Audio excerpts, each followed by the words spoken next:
Assalamualaikum warahmatullahi wabarakatuh.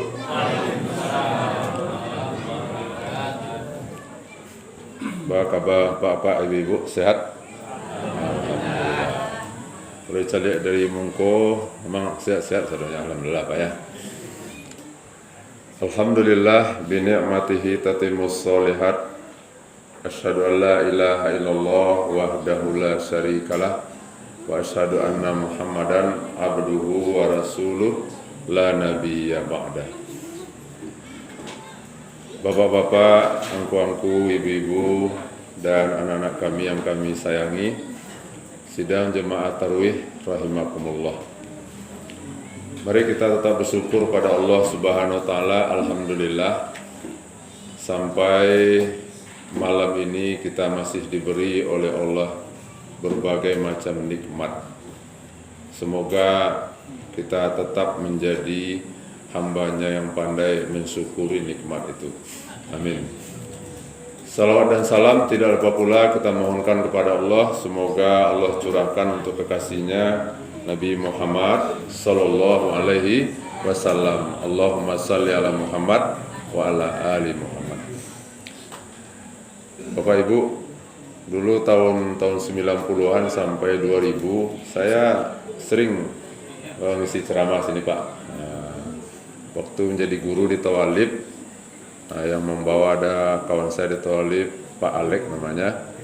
Ada pula murid saya di Tawalib dulu udah jadi dokter sekarang Bapak Ibu, tinggal sini dulu. Namanya Dudung Abdul Rasid. Ya Pak ya. Dosen sekarang di UIN Painan Pak ya. Jadi ini musala luar biasa nih Pak Bu. Anak-anak yang Bapak Ibu minta tinggal di sini berhasil semuanya. Dan yang membuat saya lebih gembira lagi, luar biasa jemaahnya masih banyak Pak. Itu Pak. Syukur alhamdulillah. Tambah anak-anak kita Bapak Ibu. Baiklah. Sebelumnya saya mau ngasih pertanyaan dulu kepada anak-anak. Siapa yang bisa menjawab dikasih hadiah ya. Dengar pertanyaannya ya.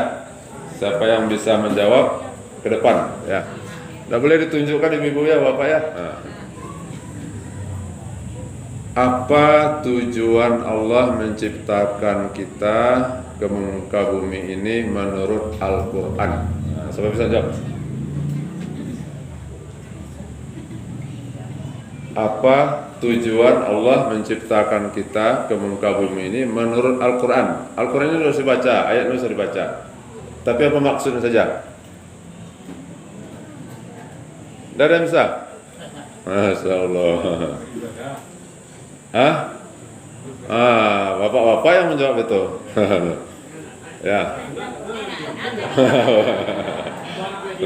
Tapi hadiah Pak itu. Hadiahnya kita doakan Pak umrah. Amin. Biar sendiri Pak ya. Baiklah Bapak dan Ibu. Jadi judul pengajian kita malam ini macam-macam ibadah. Kita kan Pak Bu sudah lama beribadah. Jadi saya tidak mengajari lagi Bapak dan Ibu. Cuman kita kelompokkan saja ibadah-ibadah yang kita kerjakan tadi. Ada rukun Islam, mulai dari syahadat kan, sholat, puasa, zakat dan haji. Kenapa ini kita bahas? Supaya kita tambah mantap beribadahnya, supaya kita tambah taraso ya, syahdunya ibadah yang kita lakukan itu. Tapi bukan berarti kalau tidak tahu kita kelompok-kelompok ibadah itu bukan ya nilainya kurang, enggak.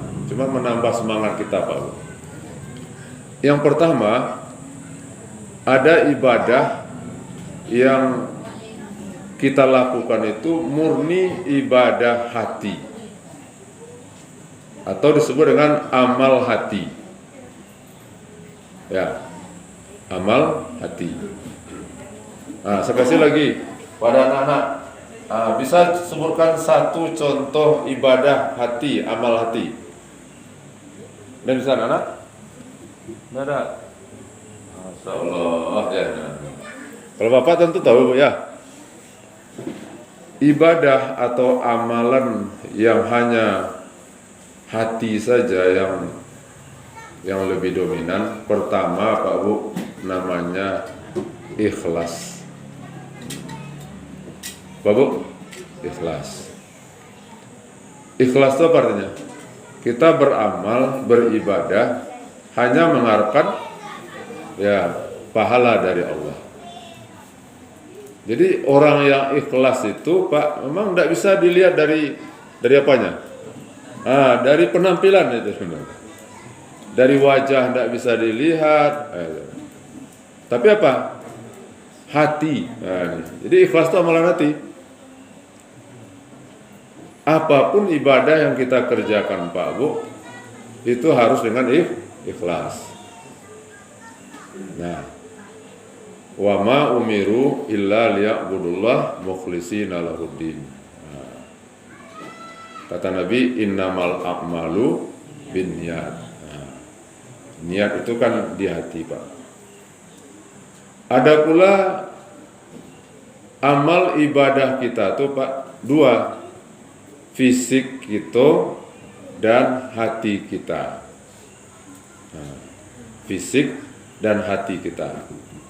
Jadi yang bekerja adalah fisik dan hati. Nah, kasih lagi pertanyaan pada anak-anak. Saya sebutkan. Amalan yang hati kita bekerja juga beramal, fisik kita juga beramal. Apa itu? Ayo jawab. Bisa sebutkan contohnya? Sini. Bagus. Alhamdulillah. Ya, ini kasih kecil ya. Nah, jadi jawabannya sholat Bu. Sholat 5 waktu dalam sehari semalam tambah sholat sunat itu amalan dua yang berperan. Pertama fisik awak, yang kedua hati kita. Makanya kita sholat Pak Bu, rukun sholat itu 13. Diperas, disimpulkan menjadi 3 dia Pak. Pertama rukun kauli. Ndak sah sholat wa kalau ndak ada niat. Niat itu kauli namanya. Apa namanya? Qalbi, qalbi. Rukun qalbi. Harus niat wa. Yang kedua rukun kauli, itulah bacaan-bacaan. Jadi kalau sholat diam saja kan betul kan? Allahu Akbar, diam aja. Nah itu tidak sah sholatnya. Nah rukunnya harus menggari. Yang ketiga rukun fi'li. Apa itu fi'li? Ada gerakan-gerakan. Takbir, ruku, i'tidal, sujud, tangan. Jadi sholat itu amalan hati. Dan yang kedua adalah amalan fisik. Ya, sholat itu artinya kan doa. Kenapa disebut doa? Karena yang paling banyak dalam sholat itu doa isinya Bu. Baru saja kita takbiratul ihram, Allahu Akbar. Baca doa iftitah. Doa iftitah itu doa. Ya. Salam juga doa. Itu dia. Tapi tidak cukup sholat itu hanya berdoa saja. Maka sholat itu harus ada kegiatan gerakan. Itu kelompok yang kedua. Jadi kita sholat Pak Bu, gerakan badan kita itu juga sholat. Ya. Kalau hati tujuannya khusyuk kita, bukan kasak kusuk. Khusyuk itu apa artinya? Betul-betul fokus Pak Bu. Hati kita itu kepada yang kita baca. Itu. Kalau fisik khudu namanya. Apa tuh khudu? Ya betul-betul tunduk kepada Allah. Buktinya enggak, ketundukan kita yang paling berharga di depan atau di badan kita ini kening, tapi Allah suruh kita kan barabana sehebatnya wak, sakayonya wak, setinggina pangkai wak, terhormat bana wak di mata manusia, tapi usjudu, sujud. Ini yang tidak mau dilakukan oleh iblis. Iblis. Jadi orang kalau tidak mau sujud dia, itu apa namanya itu? Iblis. Ya, kan kata Allah, usjudu li Adama, sujudlah iblis kepada Adam. Fasajadu illa iblis. Ya. Yang ketiga, ibadah amalan yang kita kerjakan ini Pak Bu, ada hati, kemudian ada fisik, dan ada harta. Tuh. Hati, fisik, harta. Atau Bu? Zakat. Haji. Kalau zakat lain lo tuh Pak. Haji. Haji itu amalan apa? Fisik. Ya. Bapak Ibu yang sudah pernah naik haji atau kan naik haji, fisiknya harus dipersiapkan. Ya, kenapa? Amalan haji itu 90% itu fisik sebenarnya. Ya. Kemudian apa lagi? Harta ya. Harta ini bayarkan sampai 27 juta. Nah, harta. Yang ketiga, amalan hati. Nah, orang yang naik haji itu tidak boleh sombong. Karena setiap gerakan kegiatan haji itu semuanya adalah melebur sifat-sifat sombong itu. Kemudian ada pula amalan itu, yaitu amalan harta saja. Amalan harta saja Pak. Itu sebab apa tadi? Apa itu? Zakat. Zakat, sedekah. Ya, infak, wakaf. Itu kan yang dominan itu apa? Kan harta Pak Bu. Kalaupun ada hati, ya, tapi kan yang paling banyak yang berperan adalah harta. Nah, Bapak dan Ibu, itu pembahagian daripada amal-amal ibadah yang diperintahkan oleh Allah kepada kita, Pak Bu. Puasa lah, puasanya. Puasa gini kok. Iku amalan apa Pak? Hati jo fisik. Hati jo fisik. Kenapa? Hati wa yo. Apa? Kita berniat, kan? Kita berpuasa. Hati kita itu yang berniat. Kita yang tahu bahwa kita berpuasa. Kemudian Pak fisik, ya menahan kita Pak Bu. 12 jam lamanya kita menahan. Dua ini. Kemudian Pak Bu, jenis ibadah yang diperintahkan oleh Allah kepada kita itu ada pula yang pahalanya lagi Pak Bu. Ada pahalanya itu ada batas maksimalnya Pak. Sebab setiap ibadah yang kita lakukan itu pasti berpahala. Tugas kita ke dunia untuk beribadah. Kata pertanyaan tadi itu. Dan setiap ibadah yang Allah perintahkan kepada kita itu dikasih oleh Allah pahala Bu. Nyo perintah wajib dege pahala. Baraka sana sayangnya Allah pada kita. Tapi ingat Pak, yang pahala itu tidak di dunia dulu Bu. Yang pahala di mana Bu? Di akhirat nanti Pak. Ya, ada orang nyo berhenti sholat. Kenapa? Karena pahala tidak nampak katanya. Mana pahala itu? Nah, itu kesalahan dalam memahami bahwa pahala itu nanti di akhirat itu nanti. Kita bersyahadat berpahala, kita sholat berpahala, kita zakat berpahala, kita haji berpahala, baca Al-Quran berpahala, sholat berjemaah berpahala, semuanya berpahala. Tapi pahala itu kapan? Nanti di akhirat Pak. Di akhirat nanti. Lalu kenapa Pak Bu? Ada orang rajin beribadah, enggak? taat melaksanakan perintah Allah, larangan Allah dia tinggalkan, kan tuh pahala tuh. Kemudian rezekinya bertambah, rezekinya melimpah ruah. Apa yang diusahakannya sukses berhasil, anak-anaknya berhasil itu. Apakah itu disebut dengan pahala? Itu tidak pahala. Apa namanya itu? Itu namanya nikmat dari Allah. Itu namanya rahmat dari Allah itu. Ya, bukan pahala. Yang pahala itu nanti, Pak, di akhirat nanti. Ada juga orang rajin sholat, rajin beribadah, tapi rezekinya kata orang Solo, enggak, cekitu aja baru. Nah, itu. Lalu gimana? Berarti Pak, tidak ada hubungan Pak rajin sholat dengan pahala di dunia. Lalu apa namanya? Itulah. Berarti Allah Pak memberinya nikmat, segitu nikmat rezeki yang diberikan oleh Allah di dunia itu.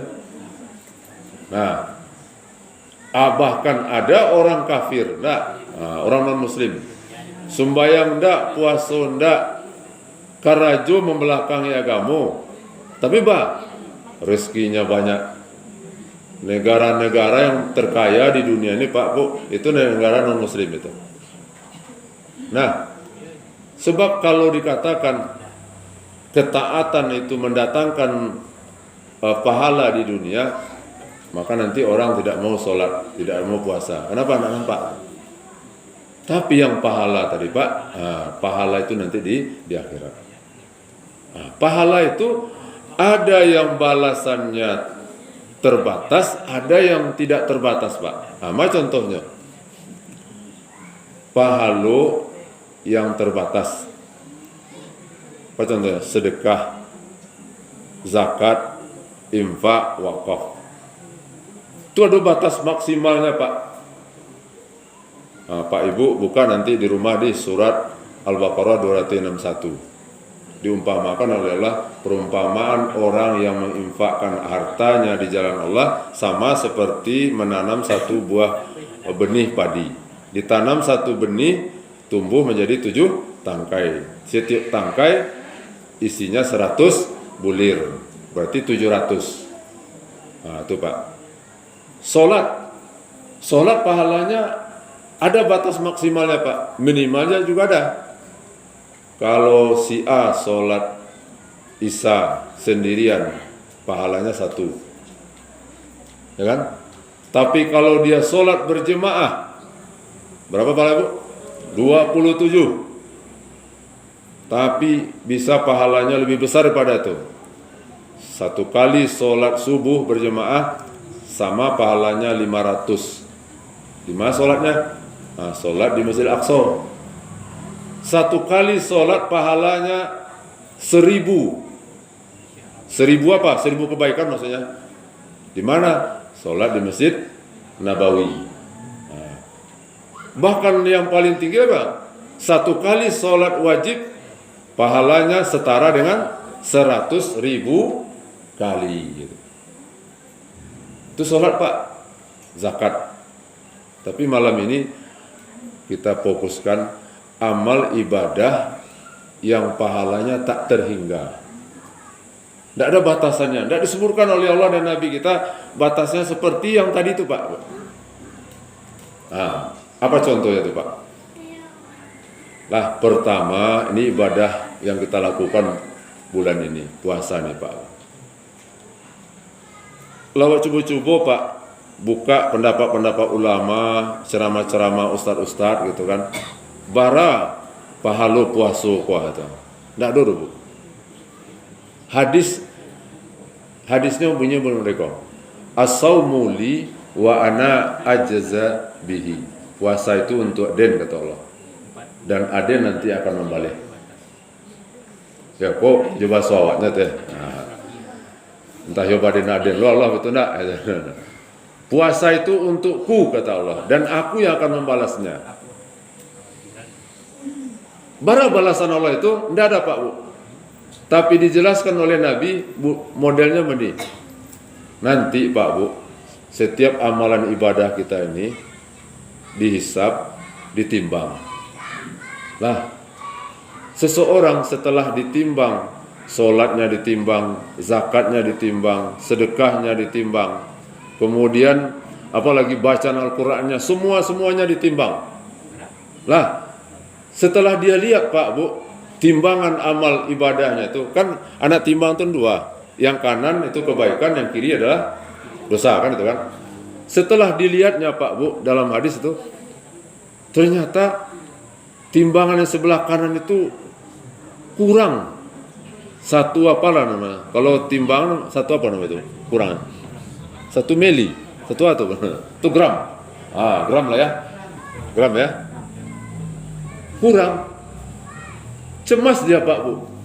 Karena kurang 1 gram saja, atau dalam bahasa Al-Qur'annya zarrah namanya, 1 molekul saja. 1 atom kurang kebaikan wa pahala wa, cameh orang tubuh. Cemas dia. Di wajahnya cemas. Kenapa? Karena dia bayangkan dia masuk neraka. Di sini Pak Bu. Terakhir sekali nanti Allah suruh kepada malaikat, ambil puasanya. Keluarkan puasanya. Ini Bu. Diambil puasanya, kemudian diletakkan ya puasanya yang bertahun-tahun itu di atas anak timbangan tadi. Apa yang terjadi Pak Bu? Ya, ternyata timbangan itu bukan main beratnya. Inilah maksud Allah tadi itu. Puasa kalian itu untukku dan aku yang akan membalas. Tapi apa balasannya? Terakhir nanti. Kenapa kok sampai begitu Pak Bu? Ibadah puasa yang terakhir. Karena betapa tidak Pak Bu. Dari rukun Islam yang 5 itu Pak Anak, nan paling bare, yo nama Bu. Nan paling bare yo puasa nah Bu. Kalau haji Pak, kalau haji ya pahalanya memang kadang Pak Bu. Tapi Pak 25 tahun menunggu. Haji itu Pak Bu, yang haji itu hanya 5 hari kan itu kan. Tanggal 9, 10, sabale, 2 wali, 3 wali. Kalau sholat Pak, kita menahan itu berapa menit Pak sholat Pak? Paling-paling Pak sholat enggak, kalau berjemaah ke musalah Pak, mungkin enggak 20 menit enggak, 20 menit. Kalau sholat seorang Pak 5 menit. Itu sholatnya sholat khusus namanya. Kilatnya kilat khusus lagi itu. 5 menit. Berarti 5 menit kita yang menahan semua yang dilarang oleh Allah. Lah, kalau zakat orang enggak ada menahan Pak, kasih zakat, kasih sedekah dah. Tapi kalau puasa ini Pak Bu, berapa jam kita puasa Bu? Dari 12 jam ya. 12 jam kita menahan, apa yang ditahan? Mata ditahan, telinga ditahan, kaki ditahan, ya, lapar ditahan itu. Dan yang paling harus ditahan apa? Hati harus ditahan. Nah, ada juga orang enggak bisa dia menahan supaya makanan enggak masuk ke dalam mulutnya itu, tapi dia enggak bisa menahan yang keluar dari perutnya gitu. Yang keluar dari hatinya. Orang bisa menahan makan, minum Pak Bu, tapi enggak bisa menahan mengeluarkan apa tuh? Hatinya. Sehingga ada emosi, ada gunjing dan segala macamnya. Jadi karena kita berpuasa menahan 12 jam dan sebulan pula lamanya, maka itulah hikmahnya kata ulama. Kenapa kok ibadah puasa itu dirahasiakan oleh Allah pahalanya? Kenapa? Karena berat Pak Bu. Tidak ada ibadah dalam Islam yang sabari iku. Ya. Oleh karena itu luar biasa menurut Allah hambanya yang disuruh berpuasa sebulan kemudian 12 jam. Maka Pak, pantas kata Nabi mengatakan, lisoimi farhatani. Orang yang berpuasa itu 2 kebahagiaannya. Pertama ketika berbuka, yang kedua ketika itu tadi Pak Bu, melihat dia pahala yang dibalas oleh Allah di akhir nanti. Makanya saya Pak Bu kurang setuju dengan sebahagian ada orang mengatakan begini, kalau berbuka puasa itu biasa-biasa aja lah. Nah itu, nggak usah apa namanya oh istimewa. Kan Nabi mengatakan tadi, orang yang berpuasa itu dua kebahagiaan ketika berbuka. Jadi tidak salah Pak Bu, kalau kita berbuka puasa itu ya ada mungkin menunya spesial, kita nikmati. Ada makanannya, ada sambalnya, tapi berlebihan tidak boleh. Ya, kenapa? Karena kita sudah menahan 12 jam lamanya. Allah kok yang bolehkan, makanlah. Karena kepatuhan kita kan, kita bisa menahan. Lalu ketika berbuka, kok ndak boleh. Jual putih so apa? Gula na ya. Justru Bu, ibadah puasa ini menurunkan gula darah. Ya, itu. Puasa itu sehat Pak. Ya. Jadi Bu, arago gula na ya. Itu masih Bu. Lah Bu ya. Itu satu baru Bu ya, puasa. Jadi Allah bangga Pak Bu dengan hambanya yang mau 1 bulan disuruh berpuasa menahan, dan dia patuh, kita patuh. Bayangkan enggak Bu ya, kita di rumah hari tengah hari enggak, kemudian kita kunci pagar rumah kita, kemudian ditutup pintu rumah kita, dikunci pula.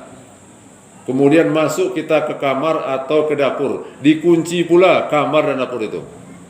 Di dalam dapur itu, nih, ada air putih, ada kolak, ada goreng-gorengan, ya. Tapi apa? Kita tidak mau.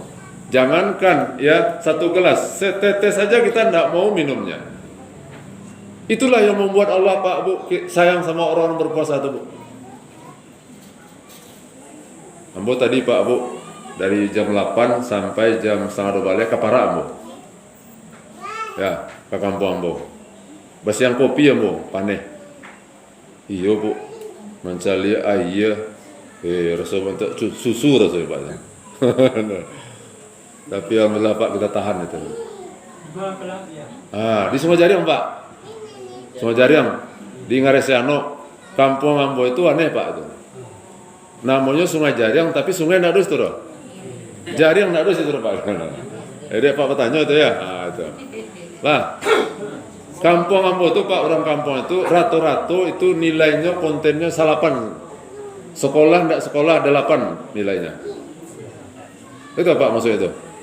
Karena di kampung Ambo itu Sungai Jariang itu sampai membuat makanan ringan angko 8 tuh. Apa namanya?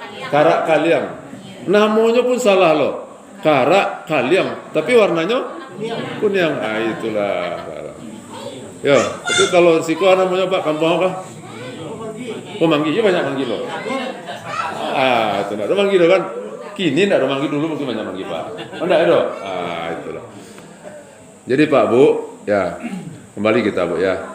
Jadi pantas Allah sangat sayang sama orang-orang berpuasa, dan pantas pula Allah sangat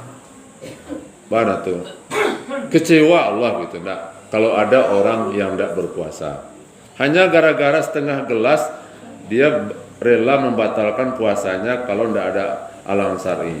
Tapi kata Nabi kita, seumur hidupnya dibalasnya puasanya yang 1 hari itu dibatalkan itu tidak akan terbayarkan. Bapak dan Ibu, itulah dulu ya ceramah kita tentang amalan yang pahalanya tidak terhingga. Yang pertama adalah puasa. Mudah-mudahan Pak Bu, ya beberapa hari lagi puasa yang akan kita laksanakan ini, mari kita betul-betul hayati betul, kita nikmati ibadah ini sehingga kita berpisah dengan ibadah bulan Ramadan ini betul-betul sedih kita Pak Bu. Karena belum tentu kita tahun depan akan bisa ya bertemu dengan Ramadan ini. Banyak maaf Bapak Ibu, wabillahi taufiq wal hidayah. Assalamualaikum warahmatullahi wabarakatuh.